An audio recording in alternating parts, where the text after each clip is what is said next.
The year is 1943, somewhere in the frozen hell of the Eastern Front. A German soldier named Klaus Hoffmann grips a weapon that shouldn't exist yet. The metal is cold against his gloves. Around him, the Russian winter tears through inadequate uniforms, through flesh, through the certainty that Germany's technological superiority will deliver victory. He's been issued the new assault rifle, the Sturmgewehr 44, and his sergeant just spent 20 minutes trying to explain how it works. Klaus didn't understand half of it. In 6 hours, when the Soviets attack and his weapon jams, because he assembled it incorrectly in the dark, that confusion will cost him his life. This is the story of the StG 44, the weapon that revolutionized modern warfare. But it's really about the gap between innovation and implementation, between what engineers can create and what desperate soldiers can actually use, and what it reveals about a deeper truth, that sometimes being too advanced is the same as being useless, that genius without accessibility is just expensive failure, and that wars are won not by the best technology, but by technology that the average human being can operate when they're terrified, exhausted, and watching their friends die.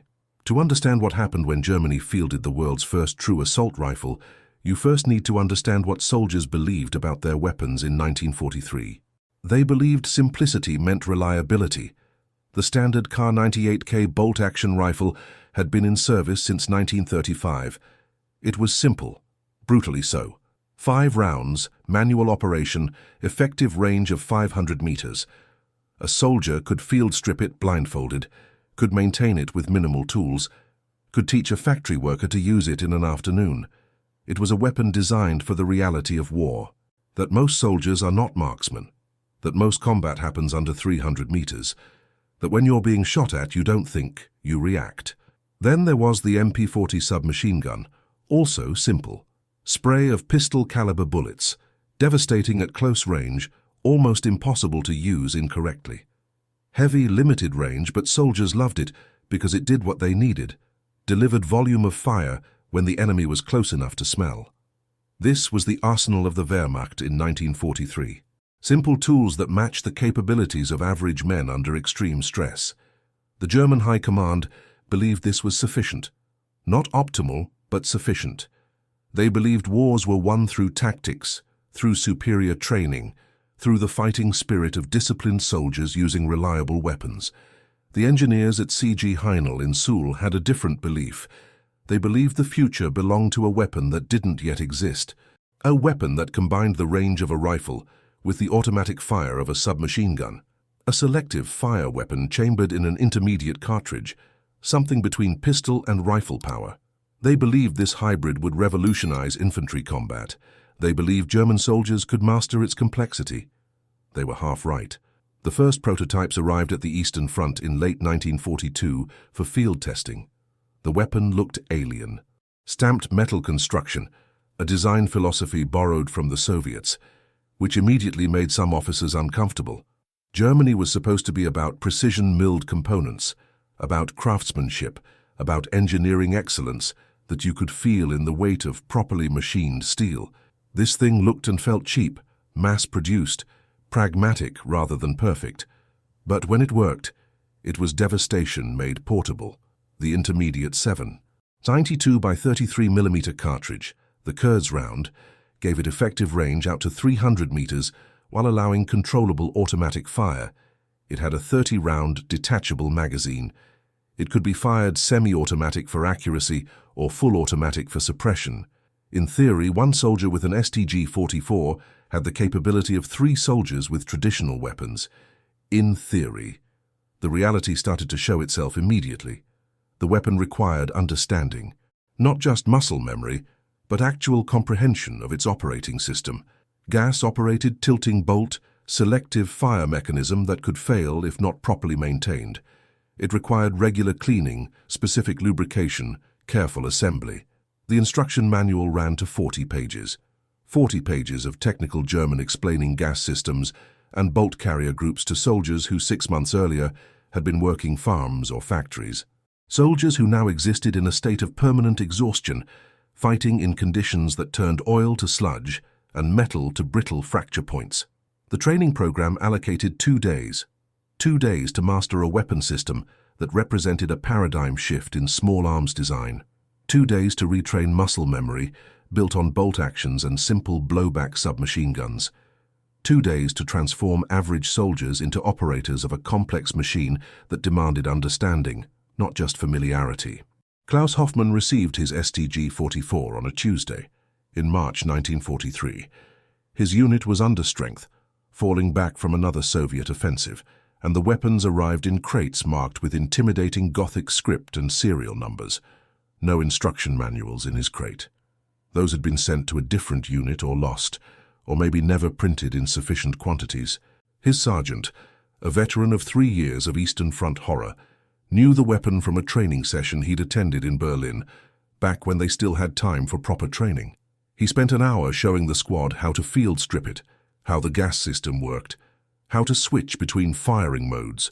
Klaus watched carefully, but his mind kept wandering to the fact that they'd had nothing but watery soup for 2 days, and the Soviet artillery was getting closer. When his turn came to reassemble the weapon, he got it wrong. The sergeant corrected him, showed him again, and they moved on, because there were 20 other soldiers who needed the same crash course. That night, Klaus lay in his frozen hole, trying to remember the sequence.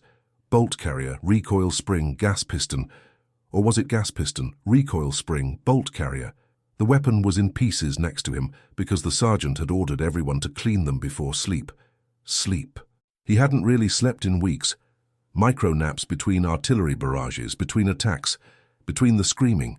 He assembled the rifle in the dark by memory and hope, and the desperate wish not to look incompetent in front of men who'd survived 2 Russian winters. He got it wrong. The bolt carrier wasn't fully seated. He didn't know that. Couldn't see it in the dark. Couldn't feel the subtle difference between almost correct and actually correct. When you've been issued the same bolt action for years, there's almost correct and there's the bolt won't close. Binary. Simple. The StG 44 would still look assembled even when it wasn't ready to fire. This was not a flaw in the design. This was a feature that assumed the operator had proper training, adequate light, and the mental space to double-check their work. None of those conditions existed on the Eastern Front in March 1943. The Soviet attack came at dawn because Soviet attacks always came at dawn. Klaus was in his hole, the StG 44 across his lap, watching the tree line that had been empty and was now full of men in white winter camouflage, materializing like ghosts. His hands shook. Fear, cold, the vibration of incoming artillery turning earth to liquid chaos. He raised the weapon, flicked the selector to automatic like he'd been shown, and pulled the trigger. Nothing. The improperly seated bolt carrier couldn't engage. The weapon was an expensive club. Around him the air filled with the sound of small arms fire, his squadmates with their simple bolt actions, working their rifles with practiced efficiency. 5 rounds, aim, fire, work the bolt, eject, load, aim, fire. Muscle memory that required no thought. Klaus looked down at his revolutionary weapon and experienced something between panic and rage. He tried to remember the malfunction drills. There'd been a section in the training about immediate action. Pull the charging handle, check the chamber, strip the bolt carrier. The Soviets were 200 meters away now and closing fast. His sergeant was screaming something about covering fire. The man next to him with an ancient Kar 98K was calmly firing, working his bolt, firing again. Klaus pulled the charging handle. Nothing happened. He released the magazine, tried to inspect the chamber, but his hands were shaking so badly, and the gloves made everything clumsy, and the Soviets were at 150 meters now. Someone threw a grenade. Someone else was hit. The sound a human body makes when a bullet passes through it is distinctive, a wet thud that's nothing like the movies. Nothing like training. Klaus gave up on his StG 44, pulled his backup pistol, and fired 6 times at shapes in the snow. The pistol held 8 rounds. He'd fired 6. He had 2 left. The soldier next to him with the bolt action was still firing methodically, 1 round every 5 seconds, making every shot count because he'd learned that discipline over 3 years of ammunition shortages. The attack was repulsed. The Soviets fell back. Klaus survived. 16 men in his company didn't. After the fight, his sergeant found him crying in his hole, the StG 44 disassembled on his lap, trying to figure out what he'd done wrong. The sergeant was kind. Exhausted, angry at the situation rather than the soldier, but kind. He showed Klaus the improperly seated bolt carrier, explained it again, made him practice 3 times. Then the sergeant moved to the next soldier with the next problem, with the next revolutionary weapon that was too complex for the reality they existed in. This scene repeated itself across the Eastern Front, across every unit that received the StG-44 in those early months. Not because the weapon was bad, because the gap between what the weapon required and what the average soldier could provide under combat conditions was a chasm too wide to cross with a 2-day training program and a photocopied manual. Now we need to slow down and examine something about the nature of technological advancement that the German High Command either didn't understand or chose to ignore. There's a concept in design called affordance, the idea that good design communicates its own use. A door handle affords pulling, a flat plate affords pushing, a bolt-action rifle affords working the bolt. The motion is obvious, the mechanism is visible, the operation is intuitive. You can hand a bolt action to someone who's never seen one, and within minutes they'll understand it. The StG-44 had no such affordance. Its selective fire mechanism was a small lever that looked identical to half a dozen other small levers. Its gas system was hidden, invisible, operating through principles that required understanding of physics that most soldiers had never studied. Its disassembly required a specific sequence that, if performed incorrectly, could result in small parts flying across a trench, lost forever in mud and darkness. This was not a failure of the soldiers. This was a failure to account for the human factor in weapon design. The engineers at Haenel were brilliant. They created a weapon that worked beautifully when operated by trained armorers in controlled conditions. They created a weapon that could be maintained to perfection by dedicated gunsmiths with proper tools and adequate lighting. But wars are not fought by gunsmiths in controlled conditions.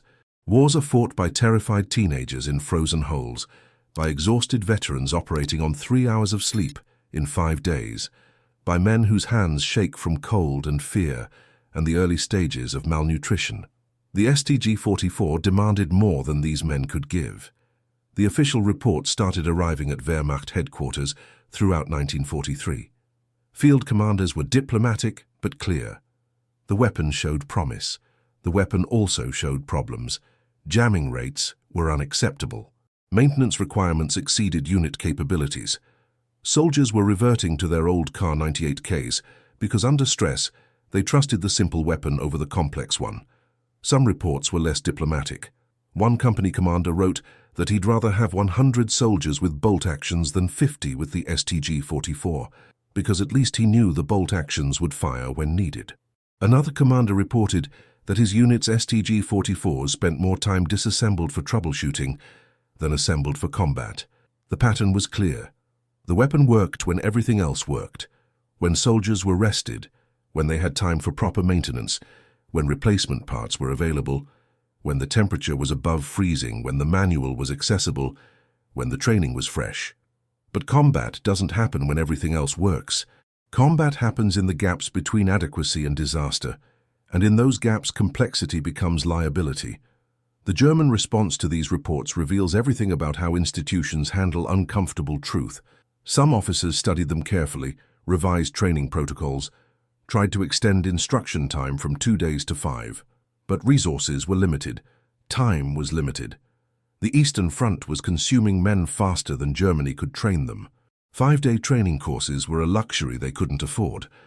Other officers dismissed the reports entirely, not because they had evidence the reports were wrong, but because accepting what they meant would require admitting that their revolutionary weapon was premature, that the theory was ahead of the reality, that genius means nothing if it can't be implemented. There was also the political dimension. Hitler loved the StG-44. Once he finally approved production in 1943, after initially opposing it because it wasn't a traditional rifle, he became its champion. The weapon became propaganda. The revolutionary German assault rifle that would turn the tide. The miracle weapon. Officers who reported problems with miracle weapons often found their careers stalling, so some officers stopped reporting problems. They submitted optimistic assessments, highlighted successes, minimized failures. This is how organizations optimize for comfortable lies over uncomfortable truth. And soldiers kept dying because their revolutionary weapons jammed at critical moments. By 1944, production was ramping up. Factories were churning out StG 44s by the thousands. The theory was that if you couldn't train every soldier properly, you could at least give them proper weapons and hope they figured it out. This was desperation disguised as strategy. The weapons arrived at units that were barely functional, units that had been ground down to exhausted remnants by years of attritional warfare. They arrived with minimal ammunition because Germany's industrial capacity was being bombed to rubble, and what little production remained went to artillery and tanks. They arrived without spare parts because the supply chain was collapsing. They arrived with instructions that assumed the recipient had time and mental space to read 40 pages of technical German.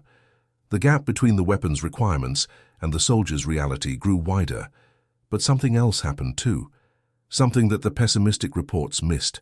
Some soldiers mastered it, not most, but some. The ones who had mechanical aptitude, who enjoyed understanding how things worked, who had the mental bandwidth despite everything to learn a complex system. These soldiers became devastatingly effective. A properly trained soldier with an StG 44 could control a battlefield in ways that had been impossible before. The combination of range, accuracy, and automatic fire created a new tactical paradigm.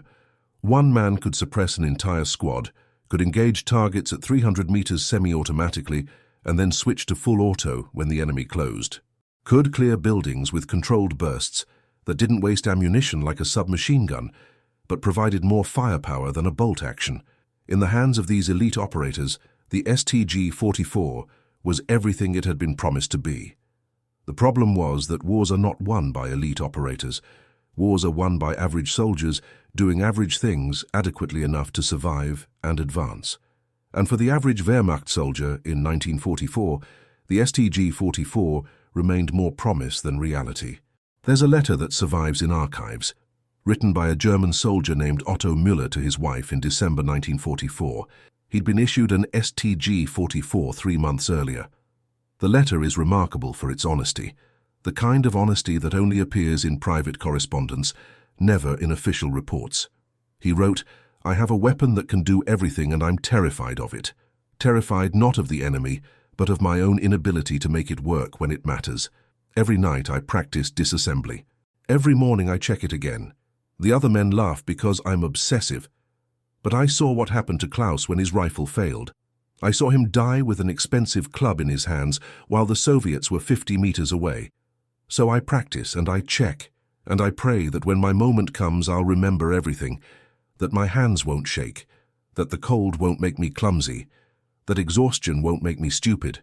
This weapon is the future, but I would trade it in a second for a simple rifle that I know will fire." Otto Müller died in January 1945 during the Soviet Vistula-Oder offensive. His StG 44 was recovered from his body by Soviet troops. It was disassembled. He'd been trying to fix a jam when he was killed. Whether he'd caused the jam through improper maintenance or whether it was a legitimate mechanical failure, we'll never know. That ambiguity is the story in miniature. With a complex weapon, you can never quite be sure if the failure is the machine or the operator, and that uncertainty is its own kind of psychological burden. Let's talk about what was happening in the minds of commanders who kept pushing the StG 44 despite mounting evidence of implementation problems. This gets to something fundamental about institutional momentum and sunk cost fallacy. By mid-1944, Germany had invested enormous resources into StG 44 production. Factories had been retooled, supply chains established, training programs developed. Political capital spent convincing Hitler that this was the weapon that would reverse Germany's deteriorating position. To admit at that point that the weapon was too complex for the average soldier would mean admitting that all those resources had been misallocated. It would mean admitting that simpler weapons, cheaper to produce and easier to use, might have been a better investment. It would mean admitting that sometimes newer isn't better, that sometimes revolutionary is just another word for premature. Human beings are very bad at admitting that level of error, especially when the error was collective, institutional, endorsed from the top down. So instead the narrative shifted.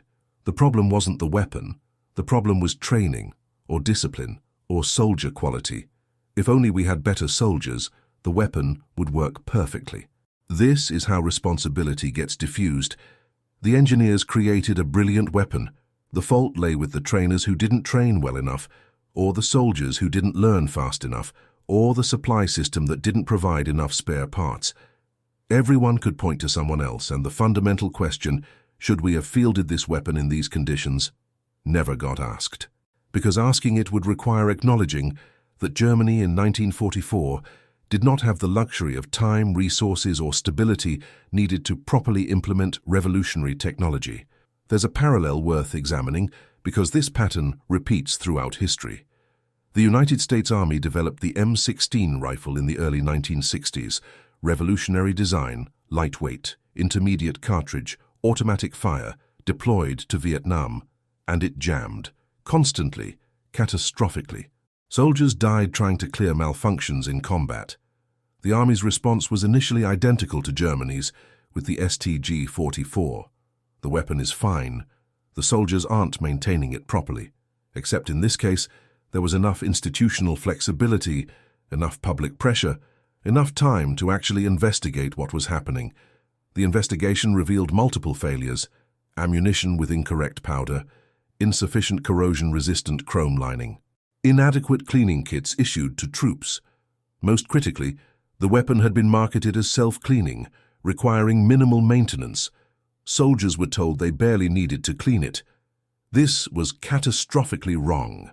But it took thousands of jams, hundreds of deaths, and congressional hearings to force the institutional admission that the weapon's requirements didn't match its marketing. The M16 was eventually fixed.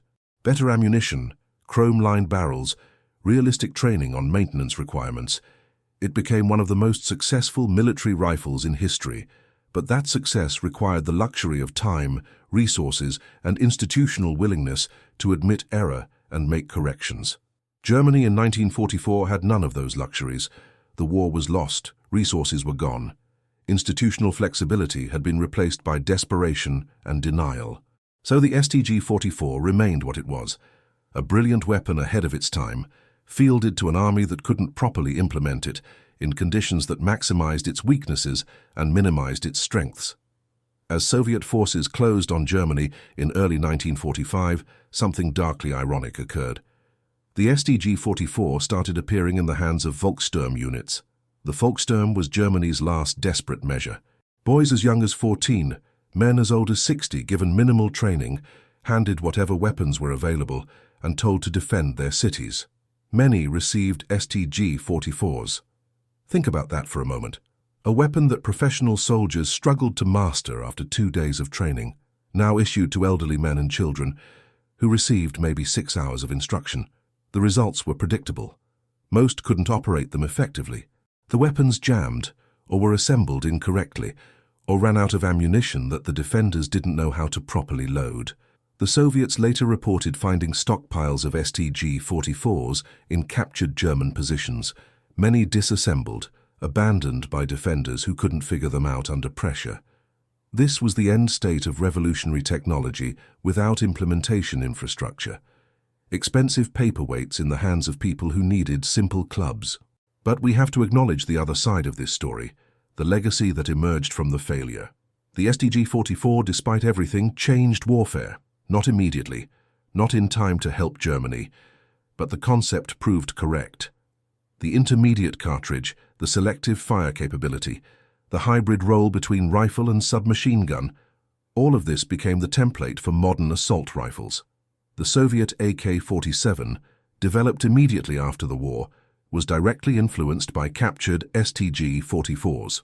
Mikhail Kalashnikov studied them, learned from them, and crucially, learned from Germany's implementation failures. The AK-47 was designed for Soviet soldiers, which meant it had to be simpler than simple. Kalashnikov obsessed over ease of use, reliability in extreme conditions, and maintainability by soldiers with minimal training. The AK could be disassembled with a single tool. Its tolerances were loose enough that it would fire when packed with mud. Its operation was so intuitive that child soldiers in conflicts decades later could master it in hours. The AK succeeded where the StG 44 failed, not because it was more advanced, but because it understood that technology must match the user's reality. The American M16, once its problems were solved, took a different path. More refined, more accurate, but still requiring training and maintenance. The difference was that American military infrastructure could provide that training, could ensure that maintenance, could create the conditions where a more complex weapon could be properly implemented. These successes proved that the StG-44's concept was sound. The failure was timing, context, and the gap between theoretical capability and practical implementation. After the war, surviving StG-44s became prized possessions among weapons collectors and military historians. Each rifle tells a story in its wear patterns.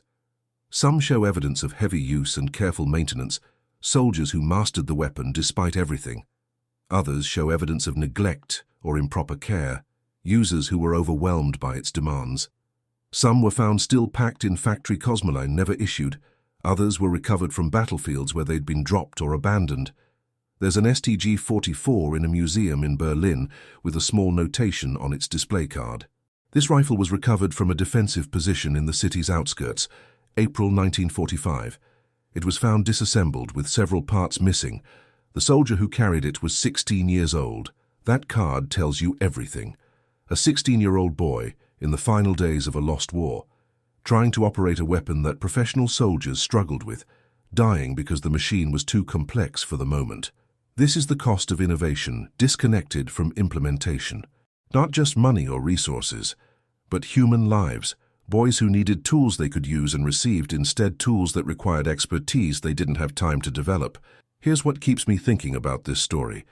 The engineers who designed the StG-44 weren't wrong. The weapon was genuinely revolutionary. The commanders who pushed for its adoption weren't stupid. They correctly identified that future infantry combat would require precisely what the StG-44 offered. The trainers who developed instruction programs weren't negligent. They created the best training possible, given their constraints. And the soldiers who struggled with the weapon weren't incompetent. They were operating in conditions that would challenge anyone. Everyone was making reasonable decisions based on their limited perspective. The engineers saw the tactical advantage. The commanders saw the strategic necessity. The trainers saw the resource limitations. The soldiers saw the immediate survival imperative. But none of them could see the whole picture. None of them could acknowledge that all these individual rational decisions were combining to create an irrational outcome. This is how systems fail, not through villains or fools, but through good people making locally optimal choices that are globally disastrous. The StG-44 wasn't too advanced for German soldiers. German soldiers were perfectly capable of mastering complex weapons, as they'd proven with everything from tank gunnery to aircraft systems. The StG-44 was too advanced for the conditions that German soldiers operated in by 1943. The cold, the exhaustion, the collapsing training infrastructure, the supply shortages, the psychological burden of losing a war while being told you're using miracle weapons. Context matters. A scalpel is better than a club until your hands are shaking and you need to act in 3 seconds. Then the club becomes superior because it requires no finesse. We want to believe that better technology leads to better outcomes. This is the seductive lie of progress. We want to believe that if we just make things more advanced, more capable, more sophisticated, that those qualities will translate directly to advantage. But human factors matter. Training time matters. Maintenance infrastructure matters. User interface design matters. Affordance matters. A weapon is not superior in the abstract. A weapon is only superior in context. The StG-44 in the hands of a well-trained soldier with time for maintenance and adequate supply support was devastating. The same weapon in the hands of an exhausted teenager with no training and no spare parts was worse than a simple rifle because it promised capability it couldn't deliver, creating false confidence followed by lethal disappointment. This is the lesson that keeps getting relearned across different domains. Technology that doesn't match the user's capability is just expensive failure. Whether it's software interfaces designed by engineers who never watch normal users struggle, medical devices that assume healthcare workers have infinite time and attention, or military weapons that require peacetime conditions to operate in wartime. The gap between theoretical performance and actual usability kills people, wastes resources, and proves that genius without implementation is indistinguishable from incompetence. Klaus Hoffmann, the soldier we began with, died in his frozen hole in March 1943, not because he was stupid or cowardly or untrained. He died because the weapon in his hands required more from him than his circumstances allowed. His story repeats across the Eastern Front, across every theater where the StG-44 was fielded, across every historical moment where revolutionary technology met the messy reality of human limitation. The weapon survived him, was recovered, reissued, eventually captured, studied, and influenced the development of every assault rifle that followed. The weapon's legacy is secure. Klaus Hoffmann's legacy is a name in a casualty list and a lesson about the cost of innovation without implementation. If you want to honor the dead, you study what killed them. Not just the obvious causes, the bullets and the cold and the overwhelming enemy, but the systemic failures, the decisions made in comfortable offices that played out in frozen holes, the gap between what looked good on paper and what worked in reality, the assumption that soldiers could adapt to weapons rather than weapons adapting to soldiers. The final irony is that Germany's enemies learned more from the StG-44's failures than from its successes. Soviet weapons designers created simpler guns because they'd seen what complexity cost.